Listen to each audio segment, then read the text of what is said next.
Ladies, gentlemen, and haradrim of all ages, just when you think things might go quiet for a few days awaiting the arrival of the expansion, Vessel of Hatred, there is still actually quite a bit going on in the Diablo 4 community at large. Not as many things as previous news roundups of late at least, but still things worth talking about moving into the sort of final stretch here before the release. First things first, I want to touch on the existence of the press review build for the game. A lot of creators are in this early build, including us here on this channel too, and I've seen a fair amount of responses from people about this happening in general. A lot of it is positive and excited for the content that will come from this a few days before the expansion, but there is also a lot of unhappiness around a few things that I do want to clarify as much as I'm allowed to. The first is that we are not on the final launch patch, so things will be different in general when the game releases. The second is that we will not be keeping these characters. They will not be ported to live servers or anything like that. These are their own completely separate thing that we will lose access to when it ends. It is a build for early reviews, not a head start. On a similar note to that, this doesn't really apply to us personally here as we don't participate in the world first races, but all creators that have taken part in this event are also fully agreed to not take part in any world first races to level 60, I guess it would be now, instead of 100 as it used to be. Nothing like that, as it just would of course be very unfair for people who have already done the leveling before to do it again compared to someone who's just doing it for the first time fresh. All that said, I hope this helps clear up the situation a little bit, and personally I'm just looking forward to all the guides and assistance that we'll be able to offer immediately after the embargo is up, and of course on release of the expansion too. Moving on then to some more general game news, there was a hotfix for Season 5 right now on live servers. This was to fix a masterworking exploit that players had caught onto. There was a way to simply just apply masterworking upgrades for free, no cost at all, and now that has been patched out very simply and relatively quickly too.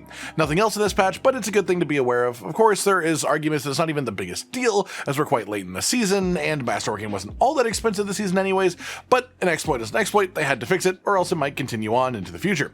Past that, we have another new trailer released for the expansion. Not necessarily a direct trailer, so much as another one of these just sort of really cool, unique animated shorts that they've been doing. It doesn't give too much away as far as the story of the expansion itself, at least not from what I can tell, but it is essentially the backstory of Akarat, delivered in a monologue from him in the form of a letter that he wrote to others. And this is honestly really cool, considering how big of a deal Akarat as a concept seems to be within the expansion. I mean, his name is literally a part of the chant that Neyrel uses to try and keep Mephisto at bay in trailers, and his name was also part of the leaks that happened months and months ago about this expansion that have otherwise heavily proven to be right. And if you had any doubt that he was going to be important in here as a character, they released this animation just to make sure that you get the hint and you get some actual information. And the backstory here is just a bit of a beautiful bonus Diablo storyline to both give you some knowledge and just some entertainment, honestly, leading up into the expansion's release. Next up then, we have a tweet from Rod Ferguson. Specifically, this announces the announcement of the launch times for the expansion and for Season 6.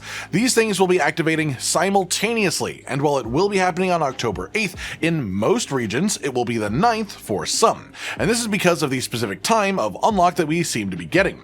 All that said, we will find out the exact times for every region this coming Monday, September 30th, which is just a couple of days from now.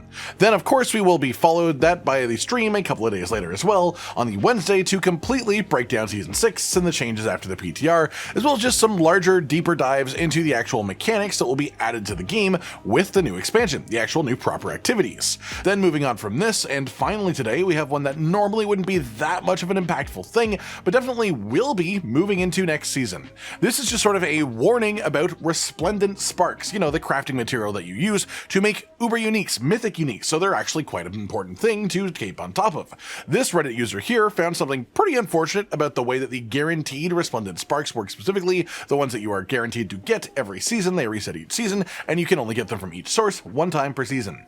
The two in question specifically for this are your first Torment boss kill per season. That one is not really quite going to be a thing in the same way in Season 6, as Torment bosses aren't a thing anymore. Bosses just match the difficulty level that you spawn them on. But the other one is for your first Echo of Lilith kill each season. The thing is, these appear to not be realm exclusive, so if you, let's say, play the Vessel campaign on an Eternal Realm character, kill Echo of Lilith on that character, you then get the guaranteed spark for the season on Eternal Realm. If you then were to start a seasonal character afterwards for Season 6 as well, and kill Echo of Lilith again, you would not get another Resplendent Spark. So basically, you can only get this free spark on one realm per season, and an expansion is one of the few times that I think people might consider doing both an Eternal and Seasonal Realm character in the same short span of time, so I definitely thought this was worth bringing it up and just giving a warning for anyone who was considering that.